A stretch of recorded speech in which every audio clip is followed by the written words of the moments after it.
Hi viewers, welcome to our channel. G7 summit కి అటు భారత్ నుంచి మోదీ గారికి ఆహ్వానం అందలేదు అని ఒక వార్త వైరల్ అవుతుంది. లేదు, ఆహ్వానం అందిన మోదీ గారే వెళ్ళట్లేదు అని చెప్పేసి కూడా ఒక న్యూస్ అయితే వైరల్ అవడం చూస్తున్నాం. ఏదేమైనా G7 సమ్మిట్ కి మోదీ గారు వెళ్ళకపోవడం పట్ల కాస్త విమర్శలు కూడా వస్తున్నాయి. ఆహ్వానం అందకపోవడమో లేకుంటే ఈయన వెళ్ళకపోవడమో, ఏదేమైనా దీని చుట్టూ అయితే కొన్ని విమర్శలు కూడా అటు ప్రతిపక్షాల నుంచి రైజ్ అవ్వడం చూస్తున్నాం. మరి దీనికి గల కారణం ఏంటి? ఇప్పుడు ఇదే అంశం మీద డిస్కస్ చేయడానికి ప్రజెంట్ మనతో పాటు సీనియర్ జర్నలిస్ట్ అరవింద్ కొల్లి గారు ఉన్నారు. వారిని అడిగి తెలుసుకునే ప్రయత్నం అయితే చేద్దాం. నమస్కారం సార్.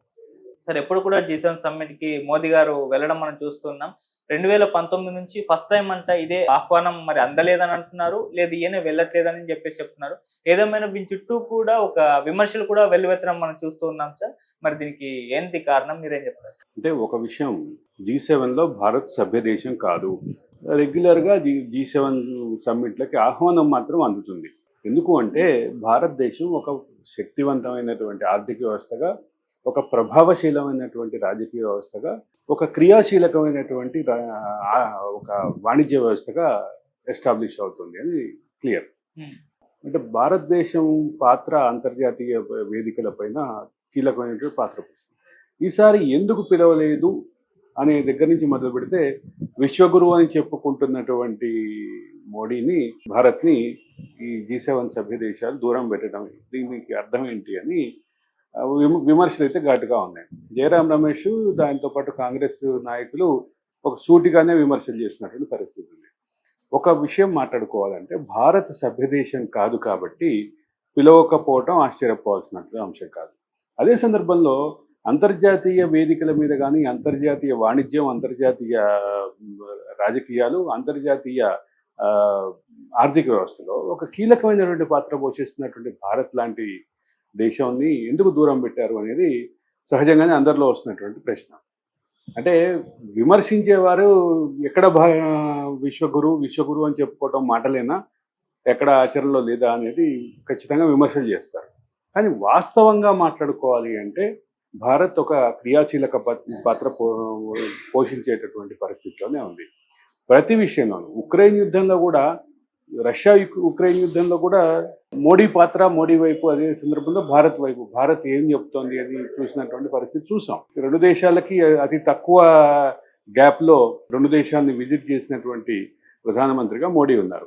దాంతోపాటు రెండు దేశాలకు కూడా ఒకటే మాట చెప్పారు, చర్చలతోటి సమస్యను పరిష్కరించుకోండి. అదే సందర్భంలో యుద్ధాన్ని నిర్ద్వందంగా ఆపేసేయండి, యుద్ధం అనేది ప్రపంచంలో ఏ సమస్యకి పరిష్కారం కాదు, యుద్ధం అనేది అనివార్యమైనప్పుడు మాత్రమే యుద్ధం చేయాలి అనేది భారత్ తన వాదనని చెప్పింది. వాదన చెప్పే క్రమంలో మోడీ పాత్ర ఎంత, మంత్రుల పాత్ర ఎంత, విదేశాంగ శాఖ పాత్ర ఎంత, ఇవన్నీ డిస్కషన్ కాదు. భారత్ ఒక శక్తివంతమైనటువంటి శక్తిగా, ఆర్థిక శక్తిగా, సామాజిక శక్తిగా, రాజకీయ శక్తిగా, సార్వభౌమ శక్తిగా కూడా ఎదుగుతున్నటువంటి విషయం వాస్తవం.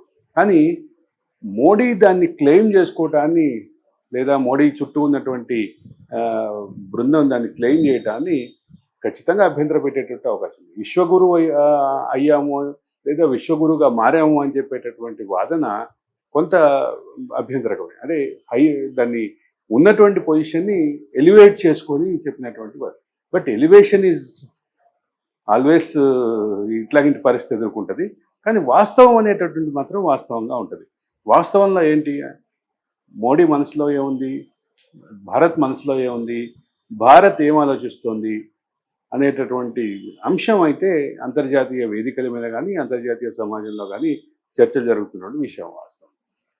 మోడీకి ఎందుకు ఆహ్వానం పలకలేదు అనేటటువంటి చర్చ భారత్లో మాత్రమే కాదు, భారత్కి ఎందుకు ఆహ్వానం పలకలేదనే చర్చ భారత్లో మాత్రమే కాదు, అంతర్జాతీయంగా కూడా అనేక దేశాలు ఆలోచిస్తున్నటువంటి విషయం ఉంది.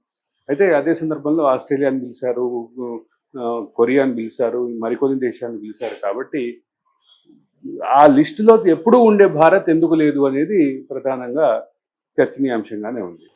ఇది అంతర్జాతీయంగా జరుగుతున్న చర్చకి, భారత్లో జరుగుతున్న రాజకీయ చర్చ మరో డైరెక్షన్లో వెళ్తుందని చెప్పక తప్పదు.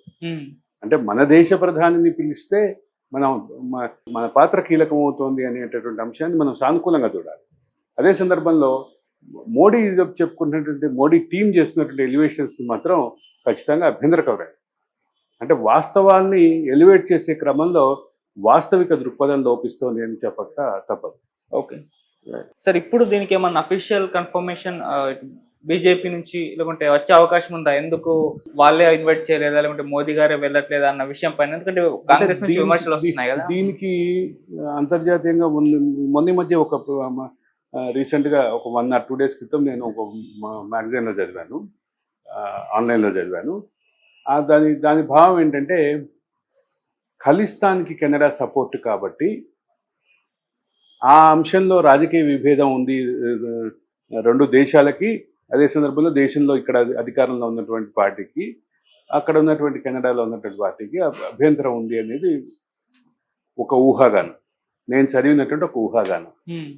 ఆ ఊహాగానాన్ని పట్టి ఆలోచిస్తే మాత్రం నిజంగా ఖలిస్తాన్ నినాదం ఎక్కువగా భారత్లో సమస్యపోయి ఉండొచ్చు, ఇంకో దగ్గర సమస్యపోయి ఉండొచ్చు, కానీ కెనడాలో ఇప్పటికీ ఖలిస్తాన్ సంబంధించినటువంటి నినాదాలు కానీ ఊరేగింపులు కానీ చూస్తున్నాం. కాబట్టి అదేమీ అసాధ్యమైతే కాదు. వాస్తవిక దృక్పథంతో ఆలోచిస్తే కేవలం దాని మూలంగానే ఆగిందా, దాని మూలంగానే అభ్యంతరం వచ్చిందా అనేటటువంటి అంశం కొంచెం కన్సిడరబుల్గా పాయింట్ గానే అనిపిస్తుంది నాకైతే. వీటి ఎన్ని ఊహాగానాలు వస్తున్నాయి కదా, వీటి మధ్య వాళ్ళే ఒక అఫీషియల్ స్టేట్మెంట్ రిలీజ్ చేస్తే విమర్శలకు చెక్ పెట్టచ్చు కదా.